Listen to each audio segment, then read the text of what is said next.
You can't hear, but I got Tupac I get around in the background. Don't want to have it too loud because, you know how the masses be. What up, though? It's J Hall, and welcome to the Dear Mama recap. I decided to do this recap because if I can tell a quick backstory, I missed the opportunity to do the Snowfall recap because I was sick that week, and I was sick in the stomach. What up, Bree? It's my old neighbor right there. What up, Ma? And I was very much so sick in the stomach by not being able to do a Snowfall recap. And then the Dear Mama documentary on FX, which you can watch on Hulu, started showing. And I got to be honest with you, I wasn't even checking, to watch it. Because at this point, how many documentaries about Tupac can we watch? Tupac has been gone. He left us in 1996. He was murdered, as you all know. There's been multiple documentaries on Pac. And honestly, the only one I ever respected was the one that his family was behind. And it was called Tupac Resurrection. I don't know if you remember that one. It came out in 2003. It was backed up by his family. And that one was the one where he was narrating his entire story. And I thought that was dope. But again, how much more about Pac do you feel like you need to know? At this point, especially if you're a certain age. But here's what I had. It was two reasons why I decided to watch it. The first one is because I remember a mentee of mine said something about Pac, and he was just rambling. And he thought Pac was a blood. And he didn't think Pac was that good. And then I played some Pac records for him. And he was like, yo, I never heard this man spit like that. And come to find out, he had never heard any kind of Tupac album besides whatever songs on the radio. And he had only been going by what he had been told in the streets. And I'm someone who realized I've come to understanding the importance of sometimes retelling our stories, because sometimes when you think everybody knows something and you're just leaving it up to people to keep retelling, people keep telling what they know or what someone told them. And then that's how stories get to the wayside. People get misinformed and so on and so on. And it's very important for us when it comes to our stories as Black people to keep creating and keep retelling. The second reason why I decided to go ahead and watch was because the director, Allen Hughes, he was on Breakfast Club recently, right before it aired. And Allen Hughes is part of the Hughes brothers who directed Menace to Society. Also, they directed Tupac's first 3 videos off his album Tupacalypse Now. And that was Violent, When My Homies Call, and the one we all know is Brenda's Got a Baby. And so the last I checked, and if you didn't know, Tupac and Allen Hughes had gotten into a fight. Or to quote Allen Hughes, he didn't beat me up. Him and 10 other motherfuckers jumped me, unquote, which is hilarious. But he decided to be a part of the project. And I'm paraphrasing some of his commentary on the Breakfast Club where he said that he realized there were some things that he didn't come to terms with. And I was like, man, and if you get a chance, check out the interview with the Breakfast Club. He's talking more about his relationship with Pac, kind of where they went wrong. And he even talked about the reason why they even had a fallout. Because for those who don't know, Tupac was supposed to be in Menace Society. And contrary to popular belief, because of Tupac's persona, everyone thought he was supposed to be O-Dog, which was Lorenz Tate's role. But he was actually supposed to play Sharif because he wanted to only be in the movie for a little small time because he had committed to being in some John Singleton films because him and John had got on the same accord. And that's what Allen Hughes even said himself. But Pac had a problem with the character. He was asking a bunch of questions. If you never saw Menace Society, the character Sharif is a retired gangbanger, and he's preaching to his friends all day long about why they shouldn't do this and why they shouldn't do that. And Pac had questions. He wanted to know why and this, and this. And Allen Hughes, said, admittedly, looking back on it, Pac was right. He was a lot more advanced in his artistry because Pac had been in art school since he was a teenager, and they were just starting out on film. But somehow it got mixed up with a whole entourage, and Allen Hughes got jumped, and Tupac ended up bragging about it on Yo MTV Raps with the infamous, you can see Ed Lover putting his hand over him, over his mouth, covering him, and in other interviews too. And he actually sued Pac when it came to that. So they never got a chance to actually meet again or to make amends. But for him, this was part of his journey in that. And that struck something for me. I was like, man, I guess I should check that out. I guess I should check out the Dear Mama, whatever, right? So I'm going to break this down the best way I know how to break it down. And that's just episode by episode. And just to get right straight into it. So episode 1, first of all, I love seeing old clips of Pac, because when you see old clips of him, you see that how much he was just an informed young individual. There's no way in the world if you were to give me a camera when I was 13 years old, would I be talking about revolution? I mean, I was a little radical, little SOB, and I had a smart mouth, but I wasn't talking about revolution and everything like that. And yes, it is telling us a story that we somewhat already know, but the first thing I noticed is how the narration is coming together. Like Pac and his mom, the editing of it is just so smooth and so crisp, and they're talking about his background and everything like that. And they're talking, the first thing I notice is all the people that are involved off top. There's Snoop Dogg, there's Dr. Dre, there's Eminem, there's former members of the Black Panthers, there's Jasmine Guy, there's his first agent, his first manager, who I can't remember the name. I mean, people who have been with him through his journey for a long time. But the star of the documentary, hands down, is his Auntie Glow. His Auntie Glow is the star, like hands down. There's no way. I mean, Afeni Shakur, she had one sister, and their whole story is they moved from North Carolina to the Bronx to New York. And so Afeni, when they tell her story about how she got involved with the revolution, I got to admit that unfortunately, when I was younger and you hear about his mother was a Panther, and even when I was hearing stories of Panthers when I was growing up as a kid, sometimes I don't necessarily think, who should check on them? Like coming up in that type of environment as a young man, they kind of really break that down, how he was a child of the movement. You really now understand. Where first, I felt as if Tupac's story was always being told. You're like, oh, he grew up around Panthers, but no, they get into the science of how he was actually born amongst Panthers, right? Now, episode 2 is cool. Episode 1 is cool. Moving on to episode 2, they get into the whole thing about how he gets his record deal, and, the story again, he meets Shock G. He actually becomes a member of Digital Underground. But again, I just feel like his Aunt Glow is the one. But Snoop Dogg had a quote that I wrote down in episode 2 that I felt like was dope. And he says, Pac was looking for understanding. And they kind of go into the whole how he came out on the mainstream stage. And I didn't think about this because it didn't add up. So if you don't know, there was a kid down in Texas who I can't remember his name at the moment, who felt after he heard the song Soldier Story that it inspired him to shoot and kill an officer who had put him over when he had a broken tail light. So he goes and he shoots him and he says the song Soldier Story. Soldier Story is a song that's off Tupac now.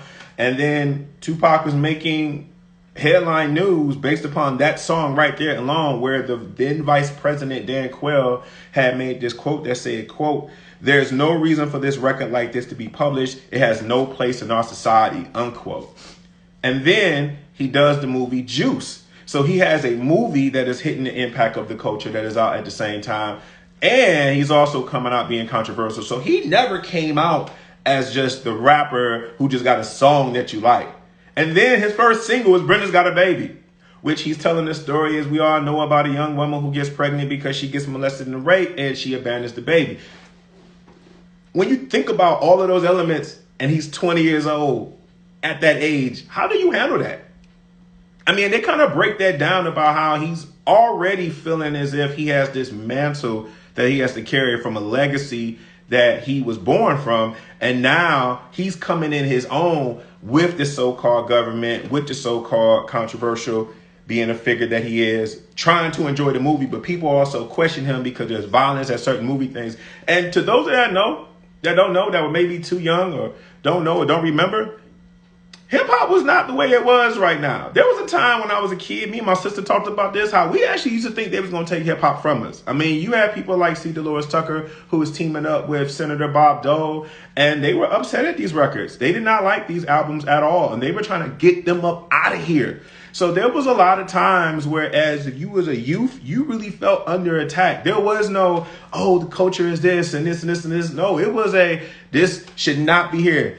You know, this should not be being played. My kids should not listen to this, because when hip hop went into the suburbs and those white kids started emulating what they thought those so-called niggers with mics were doing, then it became a big time issue. It was not an issue when we were just amongst ourselves. It definitely became an issue when it became a white America. And truth be told, nobody really wants to admit this, but there were a lot of black leaders that was not for it.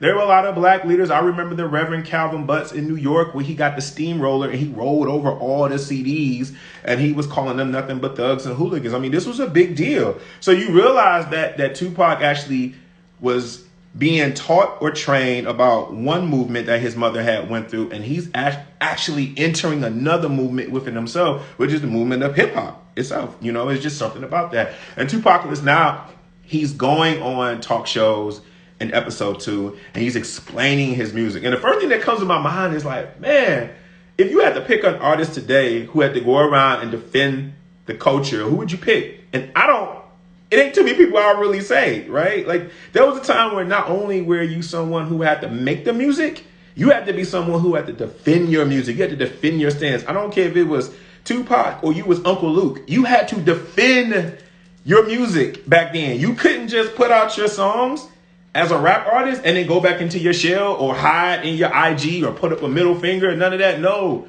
you had to go out there and defend it. You had to go out there and actually protect your music and almost protect the culture within itself. And he was doing that really well. And as a child, I was taking that for granted, you know, thinking that every artist after him was going to be like this. But then you realize, you know, no. Episode 2 also goes into a lot of the fact of Afeni's backstory when she was part of the Panther 21. Now, if you don't know, the Panther 21 in 1969 was accused of allegedly planning the shooting of 2 police stations in New York. And they break down the whole backstory of the Panthers, and they break down the fact that Afeni herself was had a high-ranking position. And that was a big deal because the Panthers, to those of us who may not know, they were sexist as hell. It's just plainly speaking. And I remember reading Assata Shakur's biography when I was about 19. And she talked about that, how if you was a woman and you joined the Black Panther Party, they pretty much gave you domestic roles. They made you a teacher or made you a cook. So the fact that Afeni Shakur had a position that actually had a rank where she was telling men what to do of that era was a big deal. So they tell that backstory. And at that time, the Black Panther Party, they were under division. Now, this is something you're going to have to do your research on the side when you go back and look, because the leadership was under question. Now, we all know Huey Newton and Bobby Seale are the ones who started the Black Panther Party, but they actually brought in another individual who wrote the book Soul on Ice. His last name is Cleavage, and I'm sorry, Cleaver. I can't remember. Elvis Cleavage, right? That's his name, right? And there was a division amongst them. And this is all, they also had spies in the Panther movement, so people couldn't trust each other. They didn't know where they were going to go. They didn't know who they can talk to and all these other things. And actually, Afeni was somebody who helped raise the bail when all of them would have got arrested for $100,000. And she actually defended herself. And so we'll get into more of that later on of what that trial was. But the reason why they even bring that trial up, because later on, Afeni gets pregnant. And so being in jail while you're also trying to defend your life, she breaks down in that episode and a couple episodes before about how they didn't care about her health. They didn't care about whether or not she was pregnant or not. They were feeding her scraps. And a woman who's already, I mean, first of all, there's no condition to live under as an individual, as a human being. I could not imagine going through that when you're already a pregnant woman. I couldn't imagine that at all. And she said that she felt that her body couldn't contain the child, that she had already had 2 miscarriages. Just amazing. We had to take a pause on that when you think about the strength of Afeni herself, because we always were seeing images of Tupac, you know, yelling or ranting or being articulate, but you don't think about where he get that from. We should think about where he get that from. And I'm trying to resist the urge of just calling her strong, but that is strength within itself. It is, as a black woman.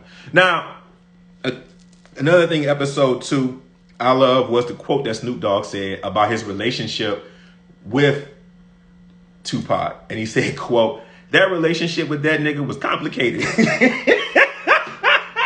Yo, Snoop Dogg is somebody who is just funny without even trying.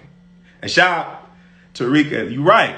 She says, quote, "She was defending herself and everything," unquote. Yes, she was. Afeni was. We should have learned about Afeni before we learned about Tupac in school, but I'll get into that at the end. But Snoop Dogg is just hilarious.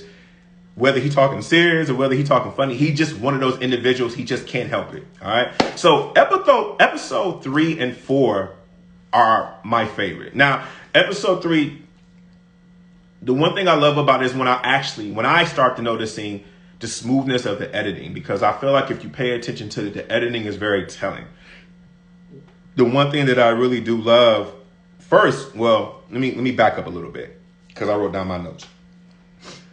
Episode 3 talks about pretty much how his superstardom is taking off and how he is a megastar. He's a sex symbol. I mean, Money B, who I had actually interviewed before. If you go to my YouTube channel, I had a nice conversation with Money B. Shout out to my homegirl, Brittany, who had put that connection together. Money B is just a dope individual, one of the members of Digital Underground. And if you ever get a chance, go to YouTube and look up Above the Law, Call It What You Want. You will hear Money B and Tupac rapping on that song first, because I always felt like they had a really dope 1-2 punch. People like to look at I Get Around, but if you look at Call It What You Want, I feel like them two just had a chemistry. We missed a lot of music with them two. That's just my personal opinion. And I told Money B that when I talked to him. But anyway, episode 3 really gets into how when Pac was just being a star, I mean, the video I Get Around, I mean, I watch that video now. There are certain videos I watch from back in the 90s or late 80s or whatever, in early hip hop. And I'm like, oh man, I thought it was a lot of women, or I thought it was a lot of this, a lot of that. And it wasn't, right? I watch I Get Around now and I'm like, ooh, there are like thousands of women in that video and 3 men. They were just having a jolly good time. And Money B talks about that. It was pretty much a party with cameras. But the reason why they dive so hard into that, because that's when some of the former Panthers, who also was his road managers, his entourage, they were protecting him. But even they talk about how none of them was necessarily ready for the fame. Nobody really understood just how big Pac was going to become. So as he's running around the streets of New York, he's filming movies. He did Poetic Justice with Janet Jackson, which is a big deal. Even now, if you do a movie with Janet Jackson, that is a big deal. But that was a huge deal back in the day. Because first of all, John Singleton, rest in peace, one of my favorite directors of all time. Okay. But for him to get Janet Jackson to be in a hood movie, for us, even as a child, I knew that was a big deal. Janet Jackson and Tupac. I mean, I remember my bigger homies talking about it and my mother reading articles about it in Her People magazine.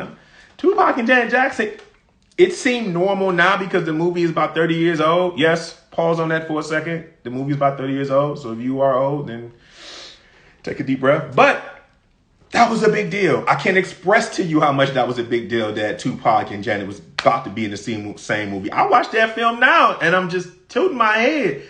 Tupac and Janet Jackson, it's just like it was just wild. But when he was in that film, between filming Poetic Justice and also filming Above the Rim, which hands down, Above the Rim probably has one of the best soundtracks ever. Shout out to my guy, Bryant, who is not a Tupac fan, but he is definitely not an Above the Rim soundtrack fan because he felt like for that movie to be made in New York, the soundtrack had nothing but West Coast artists. But hey, man, sucks to be you because it's one of the illest soundtracks of all time. That's where you had Warren G, Regulators, Tupac, Quiet Little Liquor. Listen, Above the Rim is a good retro soundtrack for you to go back and check out. But anyway, in between that, he's hanging around people that are not so cool. And he gets warning from these people. He gets warning from Mike Tyson, who was actually at that time incarcerated. And when Pac goes to visit him, Tyson tells him, you've been hanging around such and such. You shouldn't be doing that. Big, who he meets, who's on his come up, tells him, yo, you hanging with such and such. You shouldn't do that. And what happens? Well, Pac is getting all these warnings, but he's ignoring them. And then you find out when we come up across the infamous case where he gets charged for rape. Now, technically, he got charged for, I forgot the actual term is sodomy, forced sodomy, where the way they broke it down, technically the woman wasn't accusing Pac necessarily of raping her. He actually had consensual sex with her, but she was accusing him of allowing the other two individuals rape her in the room. Now, Pac's story and the people around was that after him and her had their engagement, he went into another room, he went to sleep. And when she came in there yelling at him, his quote was what his man said. And shout out to his man, who said, I was in the streets, and when Pac asked me to come work with him, I actually went to jail with Pac more times than I did on my own. That's just something to think about for a second. But when the woman came in there screaming, ranting, and saying to him, you let them rape me, and yelling at him and all this stuff, Pac said, quote, get this bitch up out of here, unquote, which was just bad within itself. He gets arrested. And he also gets charged with the infamous Haitian Jack. Now, for the longest time, Haitian Jack was like the boogeyman in hip hop, for those who don't know. He was being whispered, but nobody never really heard of this guy unless you were living in New York and you was amongst them people. But Pac was the first one to talk about Haitian Jack on record. On his last album that he actually produced that came out a month after he died, Machiavelli, that's where you hear him talk about Haitian Jack, where he's calling Haitian Jack a snitch and everything else. Now, I didn't know who Haitian Jack was for a long time, and I questioned whether or not he existed.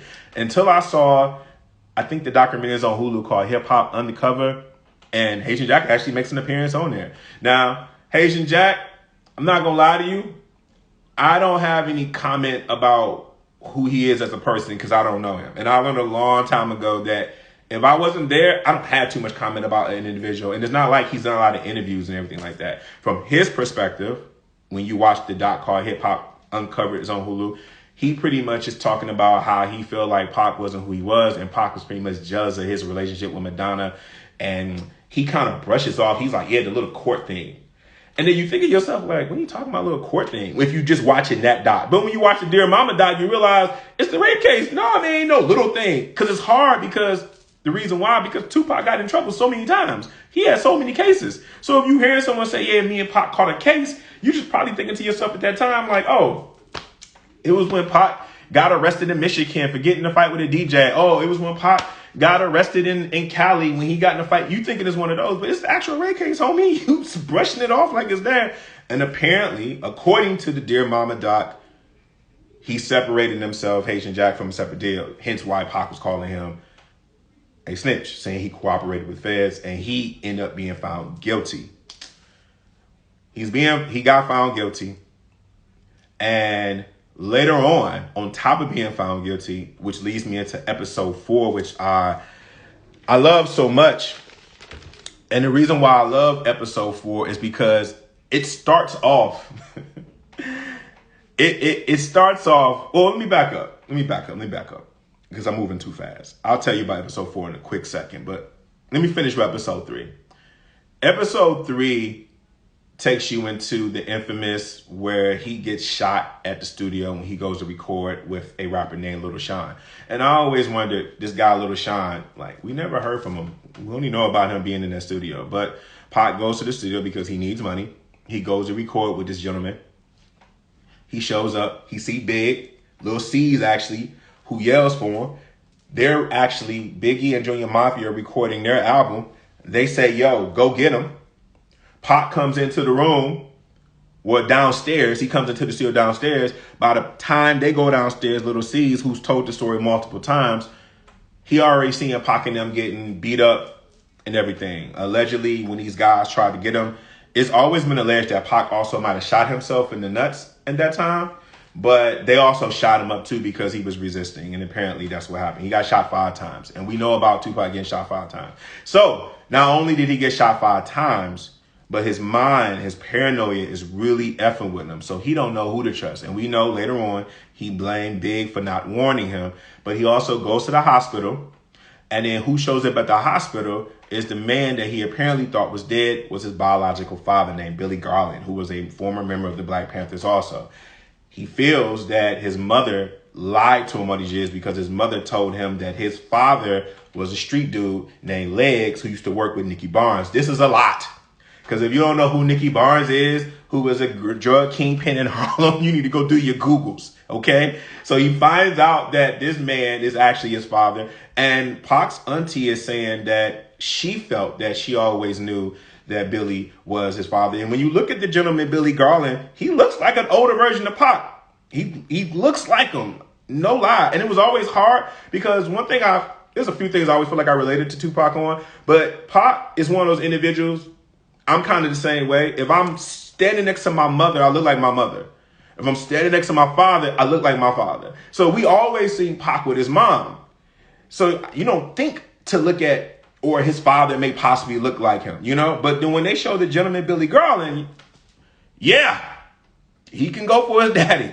He visits him. He said he hadn't seen him in 15 years. And the reason why he hadn't seen him is because Afeni and them were moving a lot. Why were they moving a lot? And this is the part that I always feel like that's important. And this is why we have to stop looking at our own culture as so dismissive. I had a friend of mine who, they didn't watch it yet. It was like, oh, I haven't watched it yet. And I always notice about this friend, anytime it comes to something about some white billionaire or anything that's like mainstream, which is cool too, they're eager to watch that. And I'm not trying to blame this particular friend, but I think when it comes to our culture, we're very dismissive of it, especially when it comes to music. But the reason why this is a big deal is because the reason why Pac did not have a relationship with his biological father, because not only did his mother tell him who his father might have been, whatever, but Afeni had to move a lot. Why did Afeni have to move a lot? Well, go ahead and Google COINTELPRO. And COINTELPRO had a lot of the Panthers paranoid. COINTELPRO was what J. Edgar Hoover had put into effect to start tearing down organizations like the Black Panther movement. This is why you have Fred Hampton, who was murdered at the age of 21,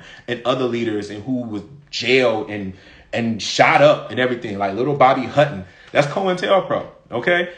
His mother was moving a lot in New York, and then finally what happens is when she gets a job, when Afeni gets a job, whenever she got a job, someone always told her, or the police officers always found out who she was, so that's when they end up moving to Baltimore.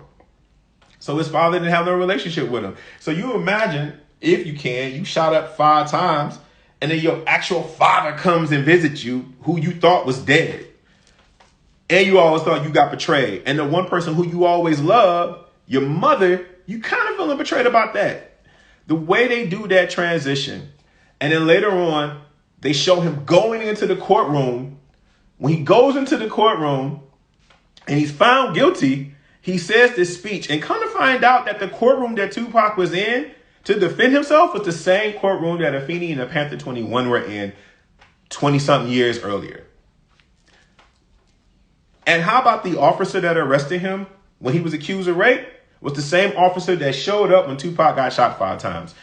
I don't know why we didn't talk about this enough. I don't know why we don't necessarily go into all this enough. I don't know why. How is it that an officer who arrested me over here is the same officer that shows up when I get shot over here? I mean, what? What is that? I mean, seriously, what is that? Why is it we never dissected that? It's that part right there alone is enough to kind of make you scratch your head enough. Shout out to my man Carlito, who I see right there. But seriously, that's heavy. That's heavy. But this is the touching part, and this is why I like episode 3 as much as I do. His auntie Glow talks about how Pac, when he's found guilty, he's down, he's still injured. Oh, and by the way, when Pac was shot and he checked himself out the hospital, which was not recommended, guess who he was staying with when no one couldn't find him? Jasmine Guy. What the hell, son? He was staying with Jasmine Guy during Different World. And Jasmine Guy said no one checked for her place because no one knew they were friends. You're right. I mean, we know you're friends now, but in that time, I didn't know you were friends. But I definitely did not know Pac was at her place. Who would have thought that? That when she walked out on Byron at the wedding, she probably was really necessarily, I'm not, that's a reach. That's a reach. I'm not doing all that. But he was staying with Jasmine Guy. Okay. He was down. He wasn't speaking. His auntie talks about how he told his friends he wanted them to drive him into the woods and leave him a rifle. She said how she cried at his feet. His mother comes to him and she says to him, quote, "In our weakness, we can create strength," unquote. And she says to him, "Just right." And the way they do this transition of just right, Pac writes probably his best work to date. And that's Me Against the World album. That's where Me Against the World was created from. All right. And I don't know if you ever know this, but Pac is on record saying Me Against the World will always be his #1 album. He creates Me Against the World. And the way that they're playing the So Many Tears song in between that, I mean, if you don't feel that, you don't have a soul. Like, hands down, you do not have a soul. All right. And then he goes to jail after that. And he goes to prison. And one thing that I actually forgot is that during that entire time when Me Against the World was out, he was in jail. If you go back and look at any video from So Many Tears, Temptations, he's not in any of the videos. Other rappers are making appearances in those videos for him. Pac is in jail. He was in jail for like 9 months. So the lawyer talks about how they went for an appeal, and the appeal was how they were able to get bail. And that leads us into episode 4, which is my favorite because they show Pac being drunk. He's going on one of his infamous rants. He's talking about how he beat down the Hughes brothers. And he's talking about how he ain't gonna change, how he drink, he smoke, because, quote, that's what niggas do. That's what niggas do. And the way he keeps saying that's what niggas do, all of a sudden, boom, you hear Tupac, ladies and gentlemen. He's on the Arsenio Hall show. And he's rapping Keep Your Head Up. Because that's the complexity. Shout out to Bree. Yes, that is the complexity of Tupac himself as a human being. 1 minute he can be left and he can go all the way over here. And he's rapping about keeping your head up to all the sisters in the world. And the one thing that his auntie and his mother said, his auntie said that Afeni was definitely feeling compassion for the victim, the woman. But she definitely believed her son. And then they show Pac talking in interviews how he didn't understand how people were mad at him. And then he got it later on that, oh, wow, I didn't protect her. I should have stayed. I should have did this and this and this.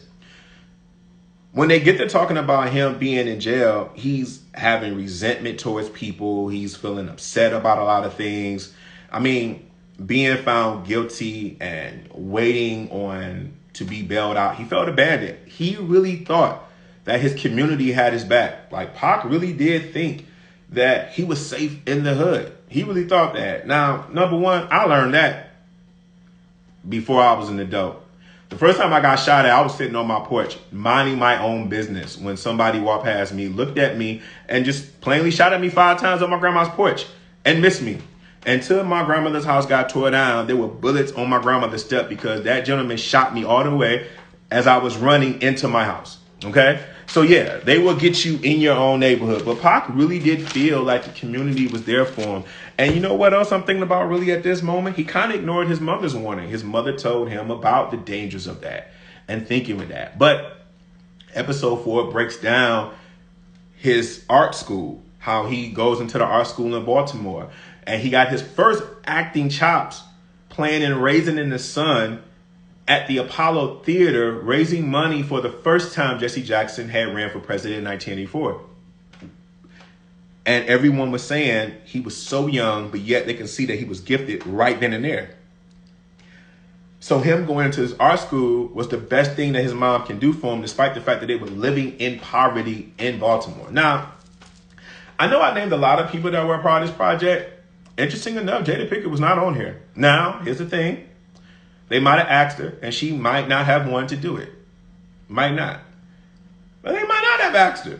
I mean, we've kind of heard how Jada feels. I also know how some of the pictures that we know of Jada and Pac in high school, they were kind of like not showing Jada at all. So maybe she didn't want to be a part of it. I'm fine with that. Me personally, I saw some people tweeting that Jada should have been on there, but I feel like Jada and Will, they got so much going on right now. You know, I'm okay. And she speaks about Pac pretty freely. So if you want to hear her opinion, you can go Google that. That's my take when it comes to that. But episode 4 kind of breaks down about him being in jail and feeling so abandoned. And he's doing interviews and he really is shocked. He's like, yo, they shot me. I mean, he's blown away by that. He feels abandoned. He feels resentment. He feels all of that. And who comes knocking at his door? Ding dong. Suge Knight. Okay. Now, when I was younger, I thought like everyone else, Suge bailed him out of jail. I thought Pac was broke. But according to the documentary, the Dear Mama documentary, Pac actually there was money and there were people who were raising money for him. And contrary to popular belief, he wasn't assaulted in prison, according to the people around him, because they said they had people there protecting him, which is believable because, listen, Panthers were in jail, street people, everybody was around him. He probably was protected. I know people who are protected, and they don't even have the status that Pac has. But everyone agrees that prison that they sent them to was full of killers. It was like 4 hours away from everything. It's in the middle of nowhere. And it is not the place. It is depressing. Even when they were showing clips of that prison now, it looks like a deserted castle. It looks depressing. I couldn't imagine doing 9 minutes in there. Let's know 9.5 months. But Suge Knight comes and get him. And the reason why Suge is able to get him because Suge, and this is what people didn't necessarily know. Pac was signed to Interscope. Death Row was under Interscope. Interscope was actually their distributor. So for me, when Pac went to Death Row, it kind of makes sense. It didn't necessarily take a lot of paperwork in my eyes on the surface level. Unlike, for example, when the Lox wanted to leave Bad Boy and they wanted to go to Rough Riders, that was a whole different entity. So a deal had to be made. But I kind of understood that transition because, listen, I was a hip hop nerd. I used to read the back of CDs and see who was on the label. That was just something I did being in the house as an only child. But Suge not only bails him out, but Suge bails him out at a very vulnerable time. And Suge provides that big brother image. And Suge actually puts some money in his pocket. Suge buys his family a mansion, gives them cars, gives them everything. He makes sure everybody in Death Row is supporting him. If you go back and you listen to the album All Eyes on Me and you hear that song, I Got My Mind Made Up, that song was originally a Dog Pound song. But everybody was told to give all the best stuff to Tupac. And he signed a 3-album deal, allegedly in pencil. Well, the thing is, too, and I'm looking at my notes when I see this, the other thing is that everyone noticed that he was always or going into a whole thing about how he didn't necessarily want to be on Death Row, but he felt no choice. So when he signed to Death Row, he gets out of jail, and allegedly everyone was talking about the fact that he was going to be on some positive stuff. Everyone said all that changed once he touched down. But here's the thing, Snoop Dogg kind of breaks it down perfectly. Snoop Dogg said that the kind of person Pac was, he was just going to ride. That's just who he was going to be. And the way they do it, again, with the editing, they give a point of view of Tupac who says, listen, Suge is about X, Y, Z, therefore Pac was about X, Y, Z. But also they talked to his acting coach from Baltimore who says that Pac had a natural skill set as an artist where he can adapt to the environment around him. He can emote his emotions around the people he was around. He talked about this exercise Pac did when they were all in school as young people, where they had to act like different characters. And he said majority of the students acted like another version of themselves. Pac was the only one who acted like a totally different person. Like he understood the assignment off rip.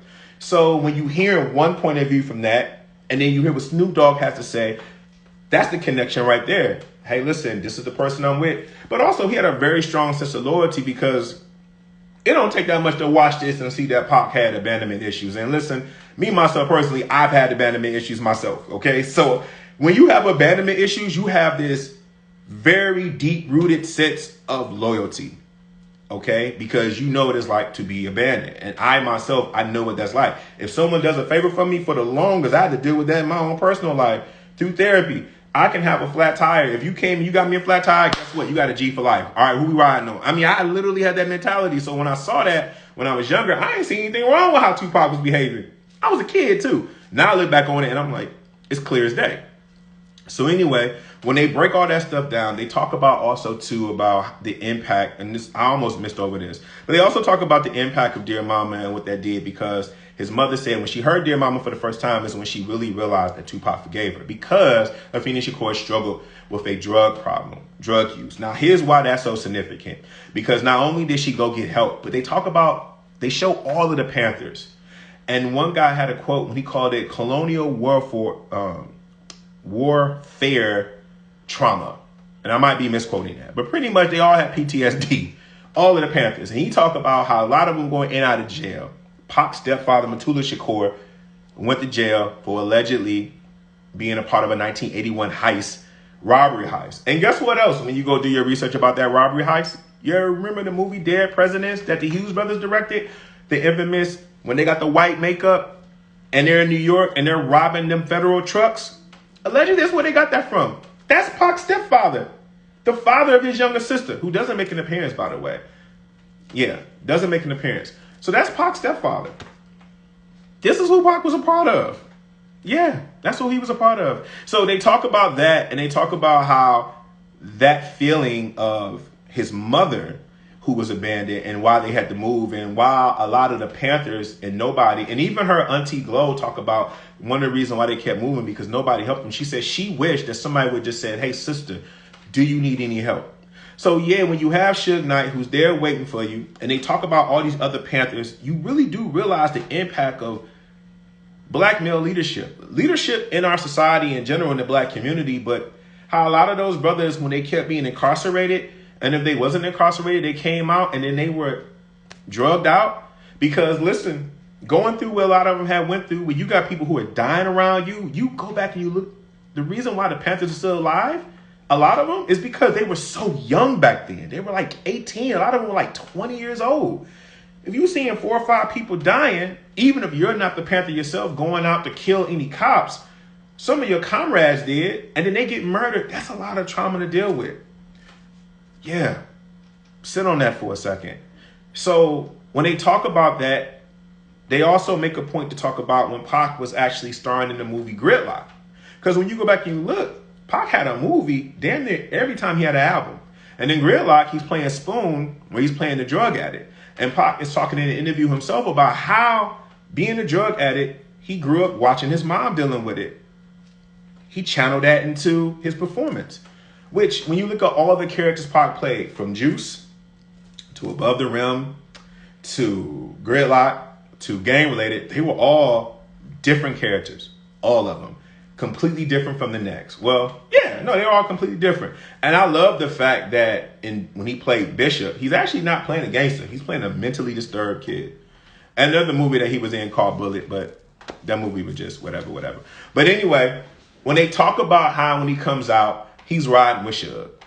And they talk about when Hit 'Em Up came out. And, whew, my God. Now, I don't know where you were if you're a certain age when Hit 'Em Up came out. I don't know what you were doing, but let me tell you really quick what was happening. We had a mixtape DJ named DJ Dre, a.k.a. Drunken Master in Detroit. And I remember when Hit 'Em Up came out and everyone had the actual, I'm sorry, my stuff is falling. When everyone had the actual tape, the real tape, when Hit 'Em Up came out, it blew your mind. I mean, when it comes on, he's like, that's why I F your bitch. And he's talking about Biggie. Money B is quoted by saying that he didn't necessarily like the song. And he told Pac that. But Pac was on some like, F that song. I just got to get this out of my system. I already did like 6 albums. He had to get out of the system. Now, EDI, me, who's a part of the Outlaws, stated that on some hip-hop stuff, it was dope. But he looked back on it, the outro crossed the line. And if you don't know about the outro, Hit 'Em Up, you go back, you listen. And this was also during the period where even I got to admit, Pac was kind of, I wasn't really feeling a lot of stuff because what Pac would do, he would rap one verse and he would let the Outlaws rap and then he would have a 4-minute rant. I mean, he was the original IG Live where he would just start going off. And that's when we found out that Prodigy, rest in peace, Prodigy from Mobb Deep, had sickle cell. You know what I mean? He just started going off and my fofo, make sure all your kids don't grow. I mean, the brother had bars in his speeches. I mean, Pac used to rap the way he talked and talk the way he rapped. I mean, that really was his personality. And Hit 'Em Up was not good. And you know, the biggest victim in Hit 'Em Up is always, to me, is Faith. We always ignore that because there are people to this day that don't believe that she didn't. Because, you know, go back and do your Googles on that. I'm not going to spend a lot of energy on Hit 'Em Up. But they talk about how a lot of his, even people in his camp, wasn't cool with that. Dr. Dre talks about how when Pac first got to Death Row, his experience working with Pac was one of the greatest experiences ever. But he was already fed up with Death Row himself and he was leaving. And so Pac also felt betrayed by that. Hits when you go to the song Toss It Up, he's dogging Dre and everything, but Dre said he was done. So they kind of break that down. And another person who's on there that was Tupac's friend is Mike Tyson. And Mike Tyson says, quote, Pac had no breaks. Said he had no breaks. And when they asked him, is there anything you learned from Tupac's life? Mike Tyson said, yeah, for me to shut the fuck up. It's like, yo, Tyson is just like, out of here, you know, but that's who he was. And they talk about the teacher who says, quote, habit is the actor's worst enemy. And he felt like Pac was acting out of habit a lot. So yeah, that was episode 4. And episode 4 ends with Snoop Dogg talking about how when they showed up at the MTV Awards and you see him and Snoop doing the interview and Pac is pretty much talking about how he sold a bunch of albums. You know, if he see big, it is what it is. If they want to bring it, he'll bring it. Excuse me. And then Snoop is talking, whatever. What we don't know is Snoop the next day goes on Hot 97 and says, yes, I would work with Biggie and I would work with Diddy. They cool. He comes back And Pac and Suge is not cool with that at all. He says, Suge Knight says to him, hey, your security can't get on the plane. And so he gets on the plane. He says to Pac, hey, yo, you going to the Vegas fight? You going to see Tyson fight? And Tyson was like, and Pac was like that. So he said he put a blanket over him, grabbed the knife and fork, and kind of slept like a zombie the entire way. Now, first of all, Snoop Dogg, why did you get on the plane? You tell me my security can't get on. I don't know if I'm going. But I get it. Maybe he had a little faith in Pac and he just whatever. And one of my mans had a theory who said that I wonder if Suge was going to do something to Snoop and Pac actually told Suge not to. Just a theory. But he said they land and Snoop says he asked him again, hey, cuz, you going to the Tyson fight? And he said Pac did like that. Then he said they go to Vegas the next day and he go to LA. And I'm not going to lie to you. When you see that, my heart drops. I mean, it literally drops because I know what the next episode is about to be about. Episode 5 is the finale, and you know what it's about to be about. Shout out to Rika, who says, quote, he sold his soul but didn't know it. This documentary made me sad for him. Also, she said, quote, imagine if he would have turned the corner like Snoop, unquote. And we're going to get into that, Rika. We are. Episode 5 doesn't waste any time. They show up at the fight. Mike Tyson versus Bruce Seldon. And I always wonder how Bruce Seldon feels because that's the only thing he's known for is getting knocked out by Tyson in 1 minute and Tupac was murdered after his fight. I always wonder how that man feels, but maybe he don't feel no type of way. But anyway, Tyson, who's talking about the adrenaline he feels, he says his gets hard right before when he's training for a fight. He's like, I don't come, but my gets hard. Tyson is an interesting guy to interview. And I can see why every time someone interviews Tyson, they're always at a very, very far-ass distance. If you ever notice when someone talks to Tyson, it's rarely this close. It's always from a nice safety distance as much as possible, and if you're smart. Now, episode 5 goes into some things that we wasn't sure about, and a lot of people didn't know until, I would say, like, the All Eyes on Me movie came out a few years ago, which was a terrible movie, by the way. Now, to his defense, to act like Tupac, the standards were really high, but God, it just didn't make no sense how terrible that movie was. But anyway, he has a relationship with Kidada Jones, who is the daughter of Quincy Jones, to the point where they also are engaged. She is at Vegas. That's something I didn't necessarily know. And his cousin is actually breaking that down. And his cousin, I love her energy. Because she talked about how when they were growing up, how the neighborhood used to always tease them for having these names like Tupac and Jamilian and everything like that. People thought he was from Africa. She's a real one. But she talks about how when Pac had came from the Vegas fight. Now, here's the thing. What's on camera is 2 things that I always find so heartwarming and heartbreaking. Heartwarming is when I see Tyson leaving the ring and Pac comes and grab him and hold him. I remember I felt a certain type of way seeing that when I was a kid because he's grabbing him and holding him and you could really see their love for one another. Heartbreaking is minutes later, someone tells him, hey, yo, that's Orlando. And Orlando was allegedly the Crip who had took someone Death Row chain. Pac, you can see him and Suge running through the casino. And then they go and they stump out Orlando. And one of the guys who's a former Panther, he has a quote on there that really stood out. He said, there's 2 things you can do to a man that is the ultra disrespect. One is you spit on him. Second is you stump them out. You stump somebody out publicly, it's the ultimate disrespect. Pac does that. They stump him out. He gets in the car. He goes back to the hotel. He tells Kidada and he tells his cousin, y'all stay here. He changes the jerseys. He gets in the car with Suge. And that's when that one photo that we all know of him and Suge in the car. And he has that look. Now, here's something to back up. They talk about also in this documentary how his cousin says Pac was yelling on the phone and he was leaving Death Row because he had already did his commitment. They also talk about how Suge told Pac, or how Pac didn't even want to go to Vegas.